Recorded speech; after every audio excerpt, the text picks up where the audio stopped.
Hello everyone, and welcome back to the Calvin Tobin Show. I am your host, Calvin Tobin. Today we have a lot to talk about, so let's get right into it. Greatness, clutchness, all-time champion. Why did I say those four words? If you haven't figured out already, Tom Brady is on the verge of retirement. We just don't know when he's actually going to officially retire.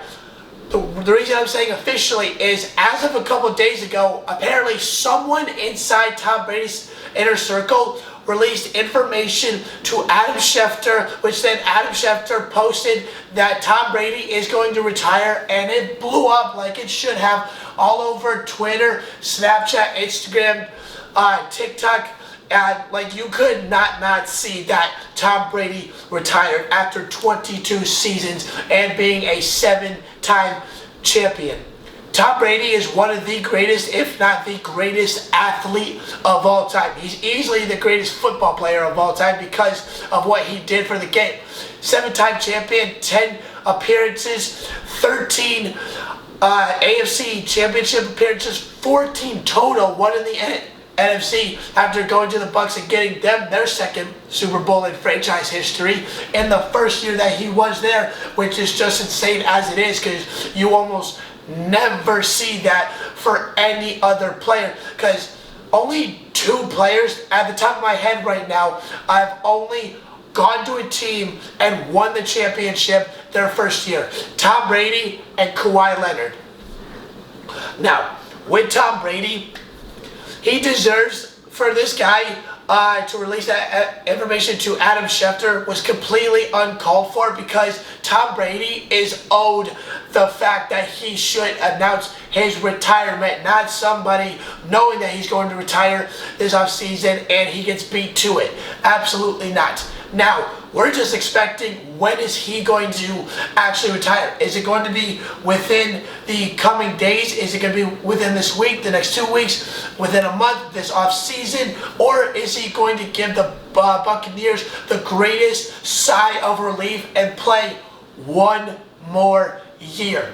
Maybe, because he said he was going to play till 45, but he does turn 45 right before the preseason of the 2022 the 2023 NFL season. But we're going to see as when it happens, because as of right now, there's a 99.9% chance that he is going to retire after all just went down. But after all that information was released about Tom Brady retiring, within a matter of hours later, he ends up contacting the Buccaneers GM, Jason Lynch, and said that he hasn't made a final decision. When that information came out, I guarantee that every single Buccaneers fan did this. Phew! And I'm pretty sure, as if anybody else would, if they had the greatest player in the sport to play on their team and they're about to retire. But Tom Brady, I wish Tom Brady is literally the definition of a player that should not wait 5 years to get into the ballot, into the Hall of Fame, even on first ballot. We all know he's going to be first ballot Hall of Famer. If he's not, someone is high, I guarantee it. But other than that, like, this is the thing. Tom Brady's career was too damn good for him to wait 5 years to get into the NFL. He retires, he should be automatically put in Canton that second. It does not matter. He should not have to wait 5 years to get into the Hall of Fame. That's how good his career was. Now, speaking of greatness, there were all kinds of greatness, from football to basketball, to watch yesterday. And the best games to watch were the AFC and NFC Championship NFL playoffs yesterday, as the Chiefs took on the Bengals and the 49ers took on the Rams. And the coolest part about this is that the Rams are going to be the second team in NFL history to play in the Super Bowl at their home stadium. Now, is it going to be like last year where there's such a huge home field advantage where it could be a blowout like last year where it was 31-9 with the Buccaneers absolutely dominating the Chiefs and just all over Mahomes, and Mahomes could do absolutely nothing? We'll see. Now, the most interesting thing about the Super Bowl is Joe Burrow. Why do I say that? Is because he is the fourth quarterback in NFL history to get to the Super Bowl in his second year. The other three are Russell Wilson, Patrick Mahomes, and Tom Brady. And that is a rare sight. And what's even crazier about it is that Joe Burrow has done it with a mediocre offensive line and made Ja'Marr Chase break a rookie record. Joe Burrow is truly going to have a phenomenal career. We just gotta wait and see on what he is going to show us from here on out until he retires in about 15 to 20 years, depending on how long he plays. But let's get into these games real quick. With the Cincinnati Bengals taking on the Chiefs started out strong and quick, getting up to 21-10 to halftime with Kelsey and Hill and McCole Hardman making plays left and right as they normally do because they are such a fast-paced offense. But as soon as that second half hit, it's like the Chiefs decided to leave the game and not show up because the Bengals also showed up for themselves, especially that defense because the Bengals defense got them back into this game, including Joe Burrow himself, but defense wins championships. But in this Cincinnati defense just went complete berserk in the second half all over Mahomes, and Mahomes lost his second AFC championship in the 4 AFC championships he's been in, and they have all been on home turf. And there's only 2 quarterbacks that have beaten Tom Brady in the playoffs: Joe Burrow and Tom Brady. Joe Burrow has truly got something special going on with how great of a quarterback he is. And in my opinion, I'm not saying that he is this player, but when it comes to accuracy, because he's only in his second year, when it comes to accuracy, he is Drew Brees 2.0. Because Drew Brees is one of the, if not the most accurate quarterback of all time, because he leads the top 3 seasons of most accurate thrown passes in history, and that was Drew Brees. Joe Burrow is on that level, and he is just getting started. Now, let's get into this Niners game. Niners started off strong in the first half, getting up 17-7, but also Matthew Stafford had his own comeback and got the game tied up until last second for the Rams to make a last-second field goal to win 20-17. And Matthew Stafford and Sean McVay is truly a special combination because they really know how to utilize their wide receivers to the best of their ability, the best routes they can run, the best way they can get open, and that's how they won this game. It looked like that the 49ers were going to win because of such a strong start, but a lot of teams are second half teams, and Rams are one of them, and that is why they won this game 20-17. And now it's going to be the Cincinnati Bengals against the Los Angeles Rams in LA, playing at SoFi Stadium for Super Bowl 56. My prediction for this game, I think I want the Bengals to win, but I do think it's going to be the Rams, and I say the score is going to be 36-35. It's going to go all the way down to the wire because these teams, because Burrow's got a great offense, but at the same time, the Rams have a phenomenal defense, but who's going to show up more?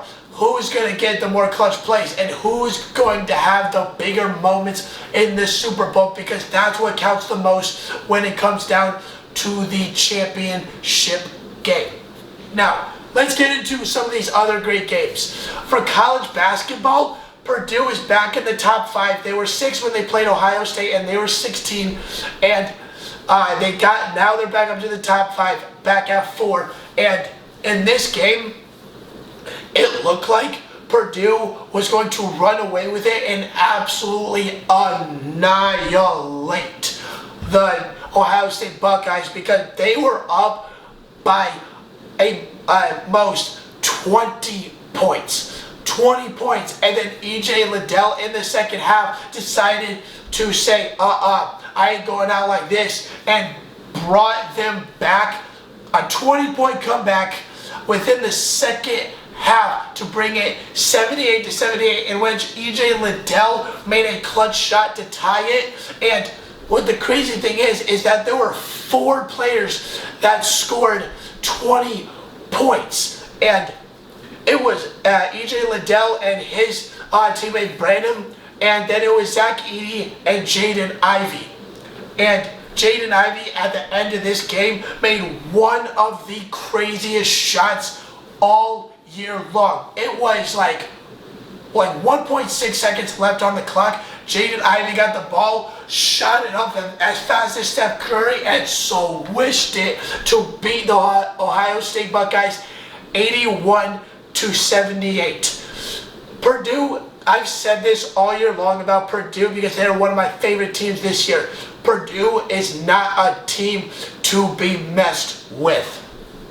Like, you cannot leave them open. You cannot give them space, because they will make you pay for it every single time. They got multiple guys that can dominate in the paint, especially Zach Edey being 7'4", and they got multiple guys that can shoot from 30 feet, like Sebastian Stepanovic and Jaden Ivey. Like, this team is the type of team that could actually go all the way and win March Madness, because right now they are 18-3, and we are getting closer and closer, because we're about a month out away from March Madness, and we all know crazy stuff goes down every single year in March Madness, and Purdue is definitely one of the top teams to watch. And what everybody is expecting this team to go, my prediction is, even though this might be a way too early prediction, I got them going all the way to the chip and winning it.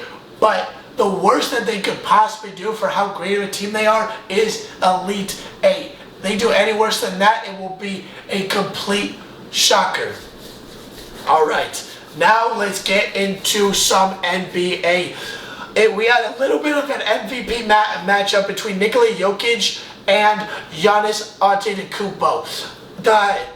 The crazy thing about Denver is that they are so dominant with Aaron Gordon and Nikola Jokic. They are actually the 5th seed in the West, and they're doing this without Jamal Murray and Michael Porter Jr. That's how freaking good Denver is.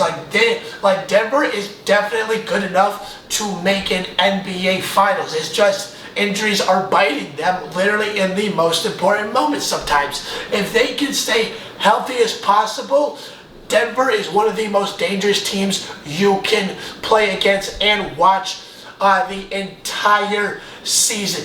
And the Nuggets are being really smart by keeping Michael Porter Jr. and Jamal Murray out for as long as possible, making sure they are 100% healthy and ready to go when it's absolutely necessary for them to play. But let's get into this game. Nikola Jokic and the Denver Nuggets absolutely dominated the Bucks, winning 136-100. Giannis, he had 29 points, had a solid game as he always does. 29 averaging his average numbers game in and game out. But the thing is about the Bucks is that they need a shooter. Sometimes Chris Middleton, Brook Lopez, or Drew Holiday isn't it sometimes. But Giannis has got to get his shooter. And Shaq said this one time. He said that Giannis is himself without his Kobe. Giannis needs his Kobe. He doesn't have it yet, because once Giannis gets his Kobe, even though the Bucks did win the chip last year, but I don't think they would have won it if it wasn't for countless all-star and superstars getting injured left and right, and that's what kind of gave them a huge advantage to win the chip. But if the Bucks can get a shooter, just for example, let's just say this happens for theoretical terms. If Devin Booker went to the Bucks and you combine Devin Booker with Giannis, you got a championship right there. But the Phoenix Suns are doing absolutely insane just with himself, with DeAndre Ayton and himself and Chris Paul. Like, the Bucks, they can win. They just, the consistency and the shooting is not there sometimes, but they just need a great shooter. Giannis needs his Kobe, and there's a huge chance if Giannis can get his Kobe, the Bucks can turn into a dynasty for sure. For a fact. They either need to trade for him or they need to get lucky in the draft, because the Bucks are way too good to get blown out by 36 points, because Giannis can only do so much with his defense. Even if Giannis could hit threes every now and then like he does, the shooting is just not there, because you can't have centers and power forwards shooting threes all the time and consistently. They need a shooter, and Chris Middleton and Drew Holiday are not going to be it, like I said, every single night. They just need that one shooter. Can they get it? Because they can become a dynasty, because they are on the verge of it. They just need that shooter. Alright, that's the end of the Calvin Tobin Show. Please subscribe to me on YouTube at Calvin Tobin Show so you don't miss out on any sports media whatsoever. And please follow me on Instagram at Calvin Tobin Show so you don't miss out on any sports news whatsoever. And I'm out.